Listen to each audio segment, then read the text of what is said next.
Federal Peace Council, which had organized marches and demonstrations around the world against NATO summit, which is taking place right now in Madrid. So this is the day that they're going to start planning for more wars, more destruction in the world, and we have to stop this. It's just one war after another, and NATO is the prime target, and we appreciate you all being here, first of all. This is an anti-imperialist, anti-war rally. Where has the anti-war rally been? Where has the anti-war movement been? We have to expand it. This is last-minute notice. We thank you all for being here. Every one of you are so important. This is so important. Now, next time you each bring one person, two people, then we'll get it back up to where it used to be when our country invaded Vietnam. You know, I mean, it's like same old thing over and over again. But Vietnam was different. You know, we didn't have the peace movement sending weapons over to the U.S. to help wipe out the enemy. This is what we're doing now. The peace movement. You're not a peace activist if you're for sending weapons to a country to maintain a war and sustain it, like in Ukraine. You can't possibly be a progressive if you do it. And you're not a progressive or a leftist or activist if you don't understand what caused the war in the first place, if you don't want to study that part. So there's a lot of things that most of us here know about, and that's why we're here. We're going to give everybody a couple minutes to talk. If you'd like to, love to hear what you have to say. This was the last minute, as you say. This is the cream of the crop group right here. The people who come out at the last minute and support stuff like this. So we have a lot of groups supporting this event, and we want to thank the group. So when you come up and speak, you mention your group, and you're part of the network. We have this all in common. We're all anti-imperialists. We share that for sure. So let's work together. Anybody can speak. Just raise your hand or come up here and take the mic and stop me from talking. Hey everybody, glad to see everybody out here today to speak against NATO, which is meeting in Madrid today. I know a lot of you all, but my name is Mitchell, and I'm an organizer with the Party for Socialism and Liberty. Fantastic seeing everybody out here because the propaganda machine regarding NATO is long-standing. You often hear talk about it being formed as a defensive pact in response to the Warsaw Pact, which makes no sense if you look at the historical dates. NATO was formed in 1949, the Warsaw Pact in 1955. Ever since then, it has not been a defensive pact. It has only been used in offensive operations, whether it was Yugoslavia in the 1990s, where all of the member countries of NATO bombed the hell out of Yugoslavia, targeting civilian infrastructure, to Libya in 2011, where one of the most prosperous nations on the African continent that dared to go against U.S. and Western imperialism was brutally overthrown, and today is mired in civil war, drop in life expectancy, and even a return to the open-air slave market. And now today, we're seeing continued calls for the... Is everything all good with that?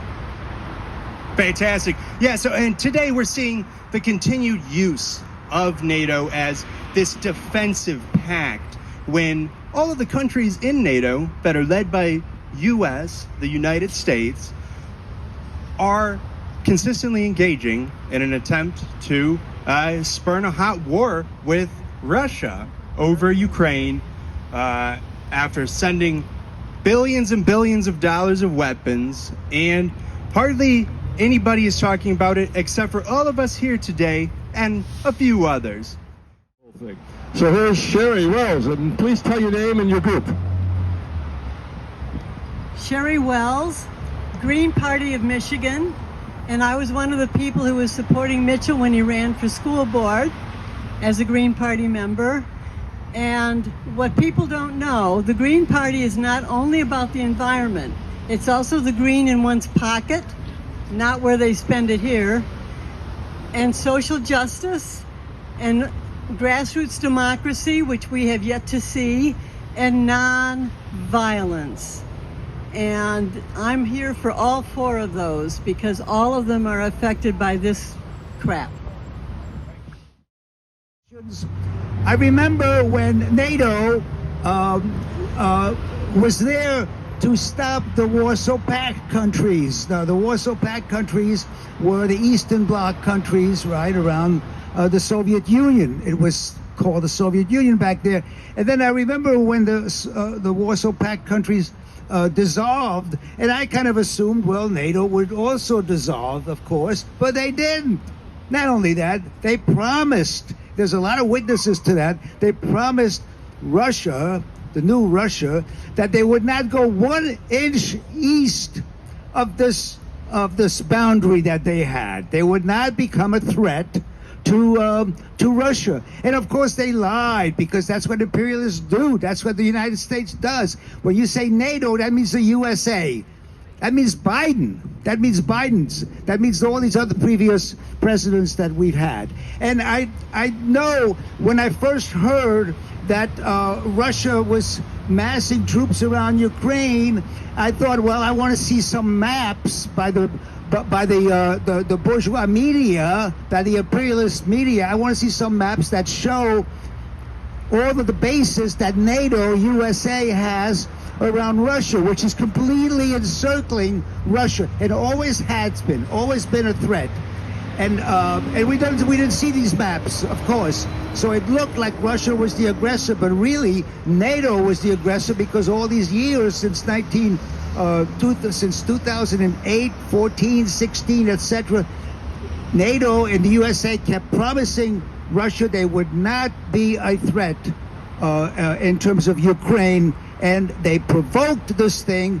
The ex-U.S. ambassador to Russia has stated that. There's a lot of witnesses that were there in those days that say Russia was provoked by NATO, and NATO, which means the USA, started this conflict. They have blood on their hands, and it's shocking that a lot of our friends don't even see that, and they see Putin as the arch villain imperialist. That's because of the U.S. media. The U.S. media, without the U.S. media, most people don't get their news whatsoever. And so the only image that they have is the bad Russians, doing these terrible things to the Ukrainian. That's not the situation. It's much more complex than that. So we're here fighting U.S. imperialism in practice. If you want to see what U.S. imperialism is, in front of your eyes, this is it. This is it. This is what it looks like. We're not getting arrested quite yet, right? But if Trump and his buddies get in next time, certainly, we'll be getting arrested. The courts have already been taken over by the right wing, by the fascists. We have a fascist government in this country. It's not quite like 1938 Germany, but it certainly is in the 20s. Okay, I'll leave it at that. Thank you. Oh, that's great stuff. Thank you, Rene Lichtman. So you all know that the NATO summit is taking place right now in Madrid, and they're trying to expand into more and more wars, trying to invite Finland and Sweden into NATO, whatever they can do to harass Russia. Georgia, they're trying to get in. They're harassing the bear, and I think we're going to get close to. Some people are worried about nuclear war, so we have to make sure we can stop this right away. We have to stop NATO in their expansion. And most of us agree that we don't even need NATO, because that's just another arm of the U.S. empire. How we doing? We're here, right? The microphone. Hello. I'm Dave from the League of Revolutionaries for a New America. This fight in the Ukraine is just one theater of war that the former colonial powers, led by the United States, the European powers that colonized the world, that robbed the world, that plundered the world for 500 years. Now we see the former colonies rising in Africa, Asia, Latin America, and led by China and Russia. Everybody knows that they want to destroy Russia, dismember Russia, and then go after China. Why? Because they want to maintain their power that they've had for 500 years. But a new world is developing, a new world of socialism, where we have political power and not these corporations. Clearly, they're totally incompetent. This is the richest country in the world, yet we got people living on the streets. What's that all about? What is that all about? This is an incompetent leadership, a political class that's out to lunch. You got a choice between a Trump and a Biden? Give me a break. It's a joke. It's a joke that takes lives. So we need to get together and think and visualize what kind of world do we have. All these demands that we're making: end war, universal health care, parks and schools, public education. We know that all of those things aren't going to be accomplished under this system. The only way they're going to be accomplished if we build a new system, if we fight together for a new system, if we are revolutionaries. I see a lot of young people here. It's your future of having a new world, a new system that cures the environmental crisis, that stops war. We have to get together and plan this out, plan our strategies and tactics. NATO is just one instrument of the ruling class of the world that's making war. We need to get together and visualize a new world, a new future for you young people, a future that you dream of, that your children can enjoy. Thank you. Thank you, David. We're learning that we have allies here. You're learning who your friends are. You're learning we can work together. We're learning that we can do this, that we can expand this, make this into a much bigger thing. And if you have any new news that some of us don't know about, that'd be great to know also, but we also want to get to know you. So we want to make sure we identify all the groups that came here to be represented in support of this rally. So so far we have PSL, and we have Lerna, and Cheryl, you want to come say something for a minute?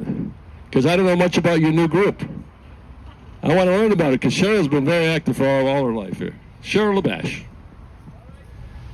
You know, it's important, even though our numbers may not be large, to come out and be the voice of anti-imperialism here in Detroit.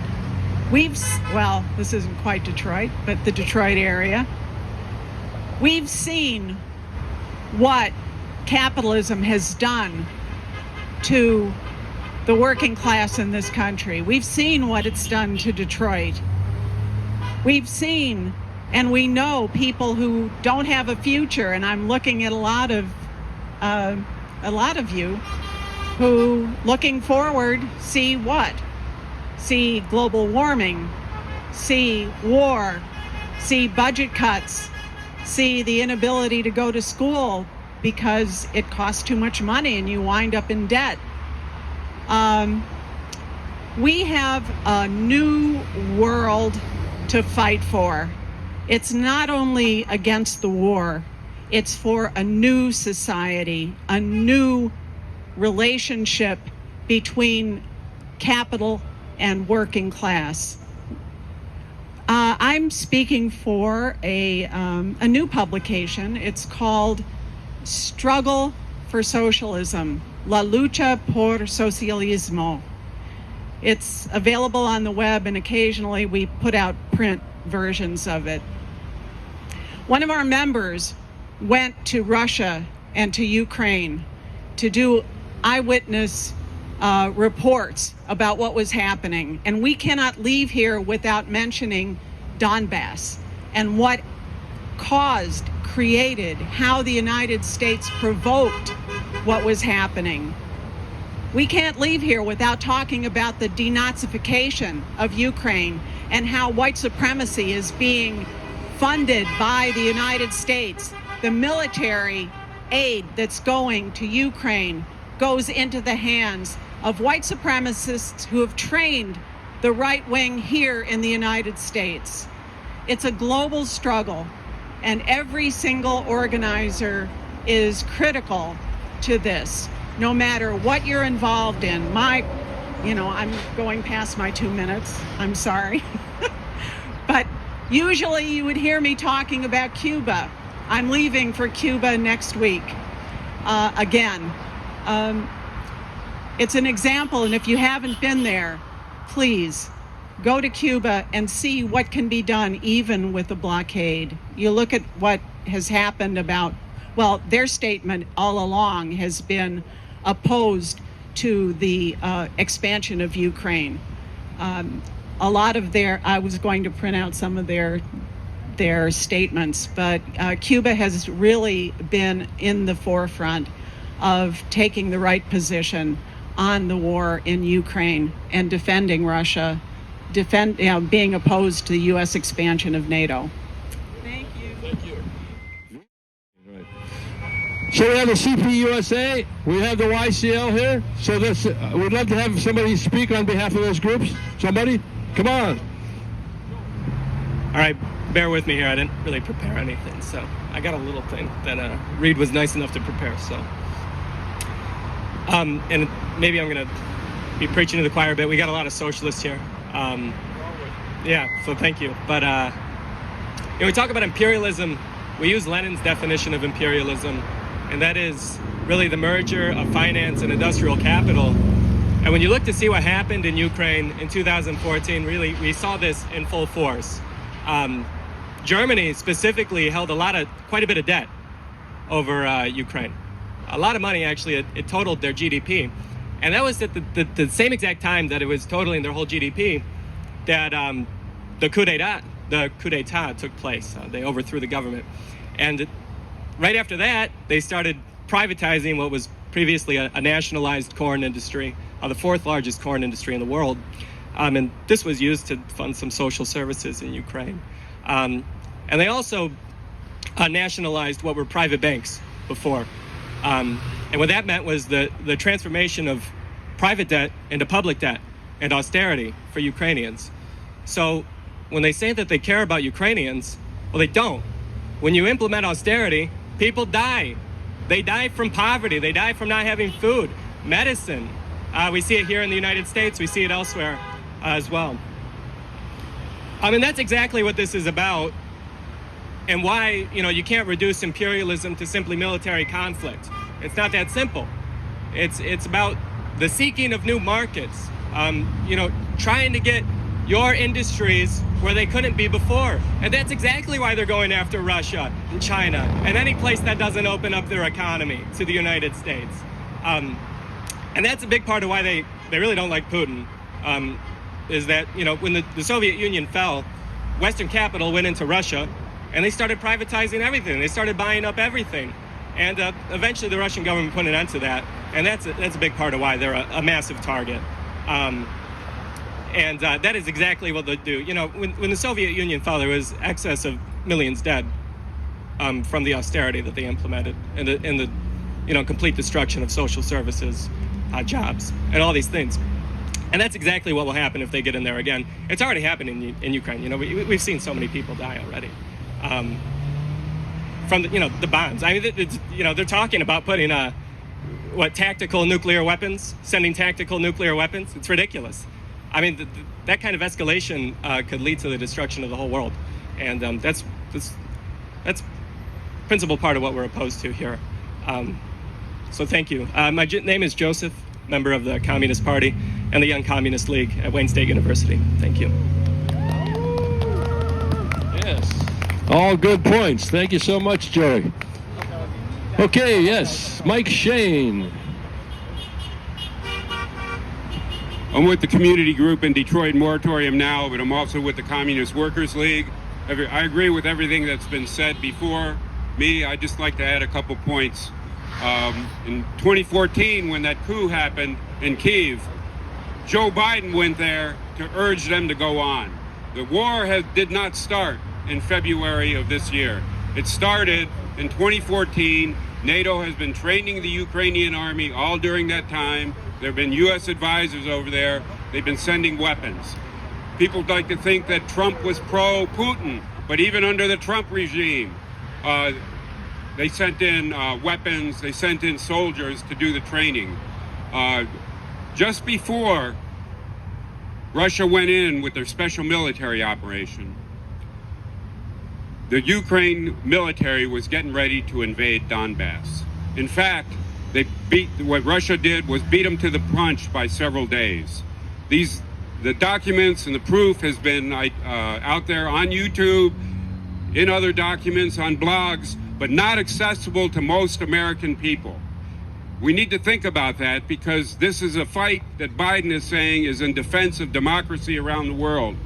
But we need to realize All the political parties in Ukraine have been banned except for the neo-Nazi parties. That's the democracy that the U.S. is fighting for.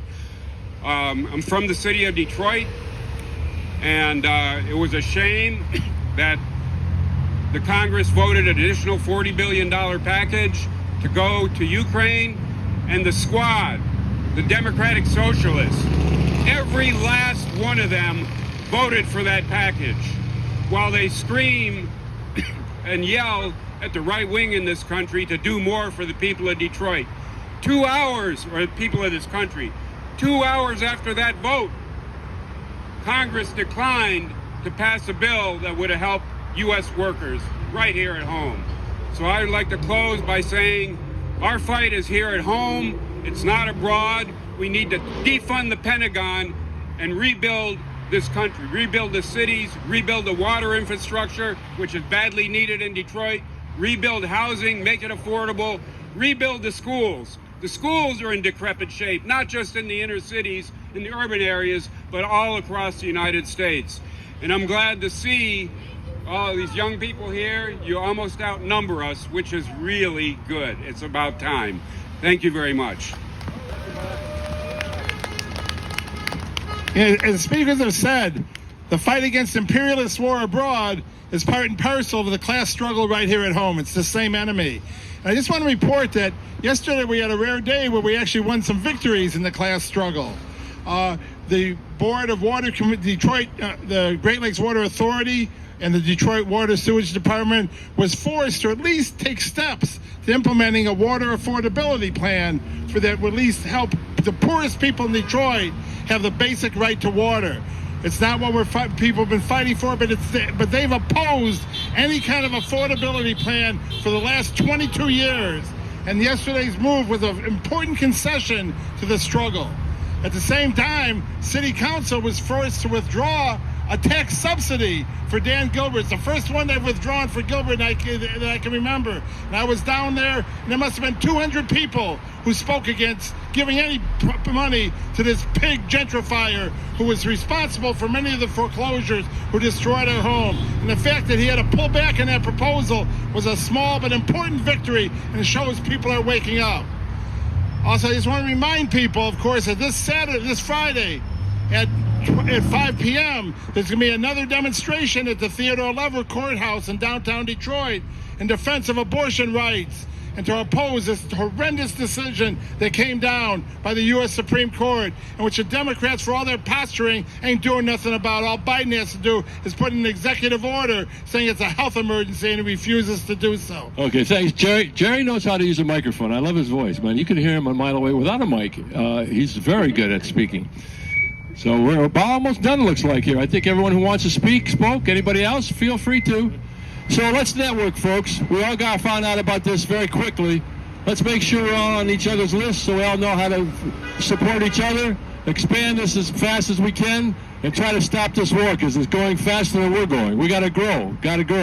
Thank you so much for being here. This is very important. Michigan Peace Council is having a part 2 in August, and we're also going to have some other events, but you'll hear about it hopefully more than 3 days ahead of time. Thank you very much. Adios.